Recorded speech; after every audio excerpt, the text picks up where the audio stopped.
ali knjižničari djeluju posvuda. U bolnicama gdje knjige pomažu ozdravljenju, u domovima za starije gdje čitanje spaja sve generacije, na ulici gdje ljudi knjige dijele kroz male slobodne knjižnice, pa čak i na kotačima. Knjižnice na biciklima i kombijima dolaze ravno do vas, a ako čekate let, možda naletite na Flybrary, knjižnicu na aerodromu. Da, knjige su posvuda.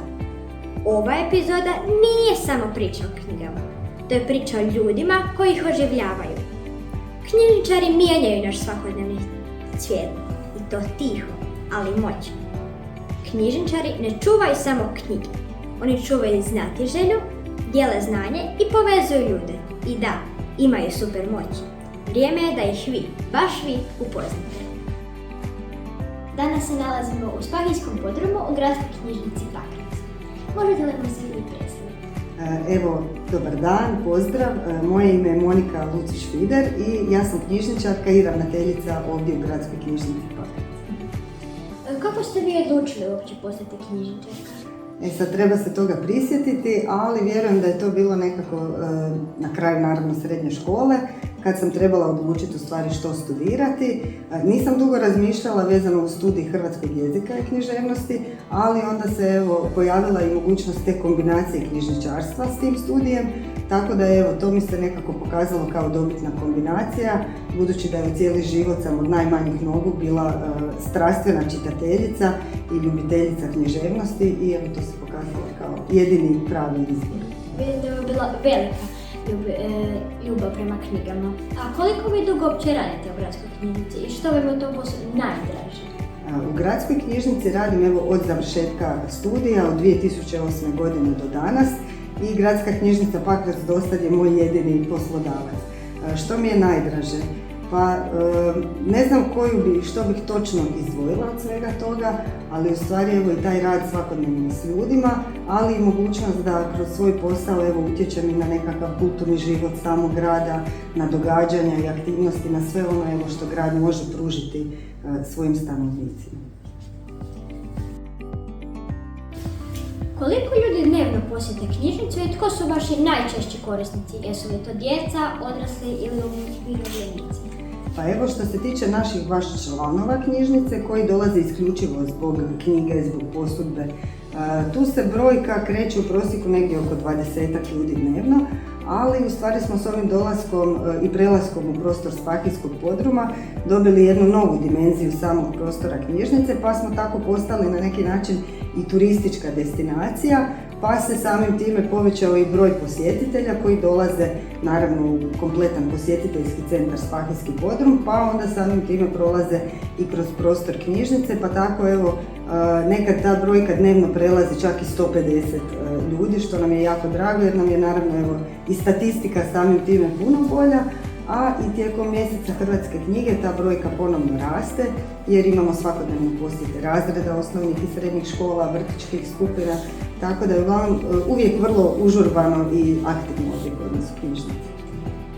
Kako knjižničari pomažu ljudima koji možda nisu sigurni što žele čitati?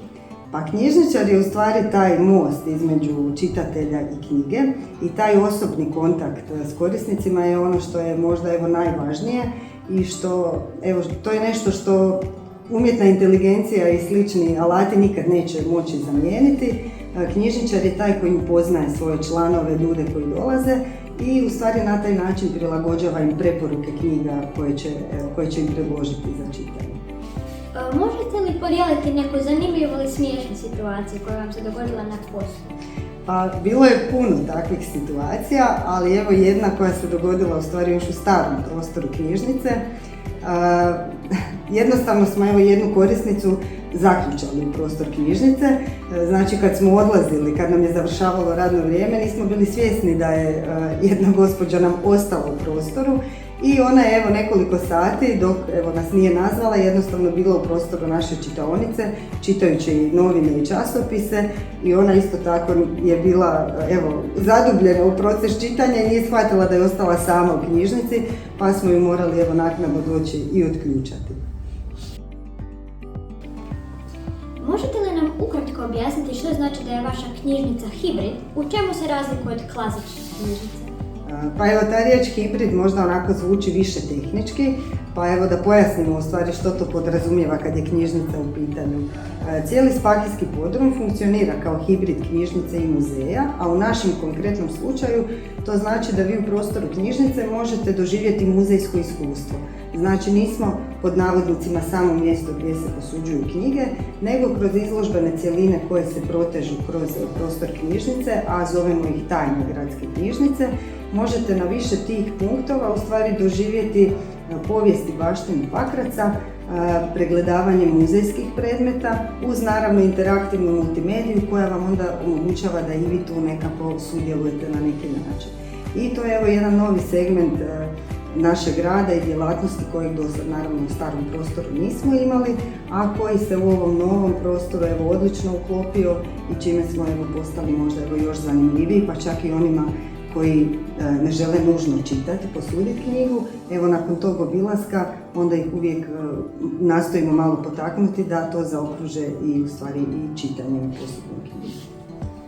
Što vas osobno najviše veseli u radu u takvom posebnom okruženju?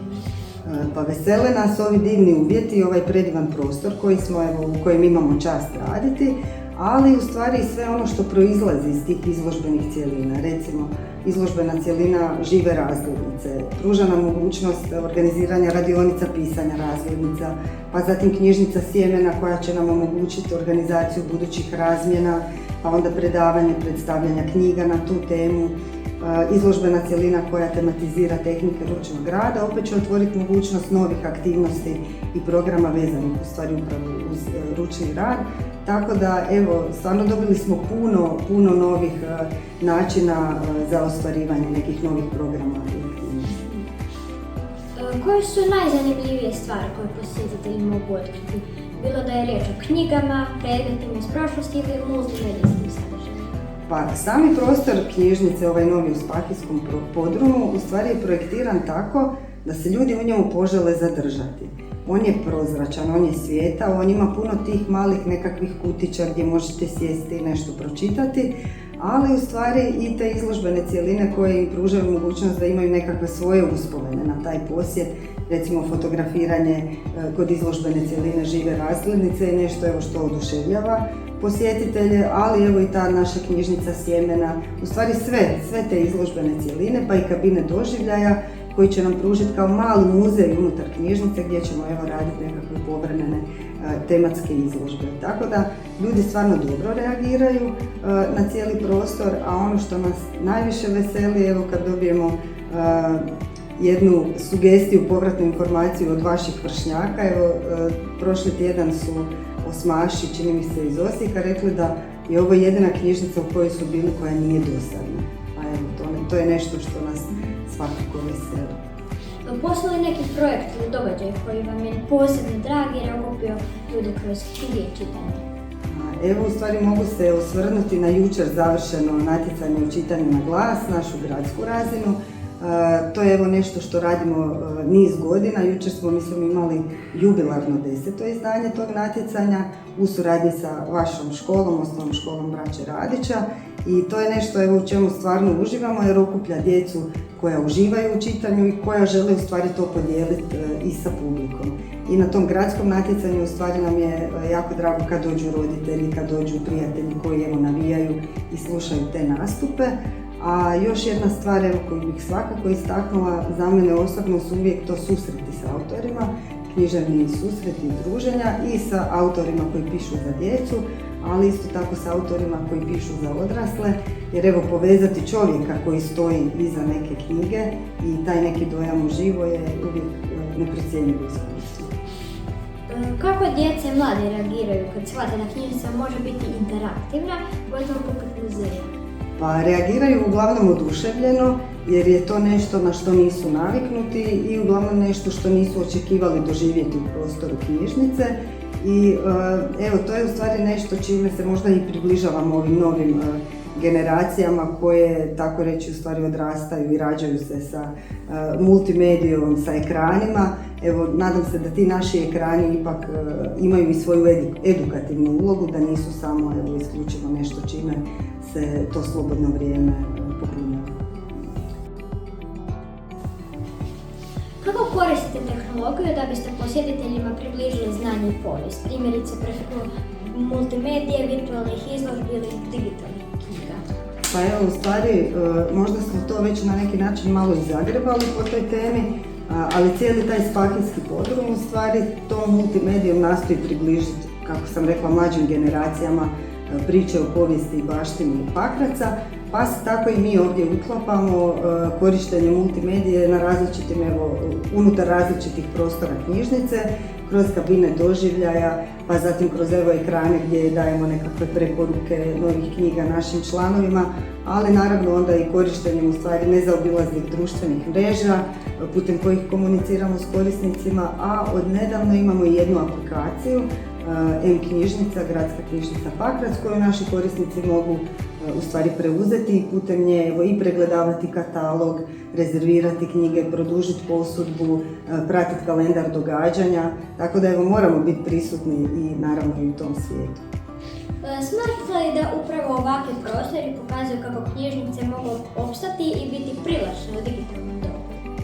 Slažem se svakako, ali mislim da je to digitalno doba će nakon nekog vremena doći do svog vrhunca i da će se ljudi možda i zasjetiti u stvari svih tih digitalnih sadržaja i jednostavno vraćati možda sadržajima u većoj mjeri kao što je knjiga koja ih na drugačiji način i opušta i obogaćuje. Ali svakako mi moramo pratiti trendove i moramo biti uključeni u cijeli taj digitalni svemir. Kako zamišljate hibridnu knjižnicu u budućnosti? Što bi još mogli nuditi? Hibridna knjižnica u budućnosti svakako će morati ponuditi recimo e-knjige u većoj mjeri nego danas, ali i različite druge vrste sadržaja. Mislim da smo mi ovdje na dobrom putu, jer naša knjižnica od samih početaka se nekako profilirala kao mjesto koje nije isključivo mjesto gdje se posuđuju knjige, nego u stvari i kao generator različitih kulturnih događanja i manifestacija. Odavno smo izašli iz tih nekih okvira i predrasuda koje ljudi su imali možda u knjižnicama, tako da možda u budućnosti ćemo još više postati to središte zajednice, prostor u koji ljudi rado dolaze i na kraju prostor u kojem posuđuju knjige. Koja vas knjiga uvijek iznova nadahne? Sad, jako ti je teško to pitanje i ne mogu ti odgovoriti samo jednim naslovom. Ovdje sam u stvari izabrala neke knjige koje su meni obilježile i odrastanje, ali i odrasli život. Ali ako bih se morala odlučiti samo za jednu, to bi bila ova knjiga, Fantastične leteće knjige gospodina Morisa Lesmora. Znači, riječ je o slikovnici, ali o slikovnici koju svakako mogu čitati i odrasli i djeca. I jedna slikovnica koja će vas ispuniti različitim emocijama, ali slikovnica u kojoj je naravno u središtu knjiga i čitanje koje kroz priču koja se vrti pokazuje da knjiga i čitanje preživljavaju sve. Čak i nekakve veće katastrofe. Knjige su uvijek ono što nam ostaje i što nas može iznova nekako oživjeti.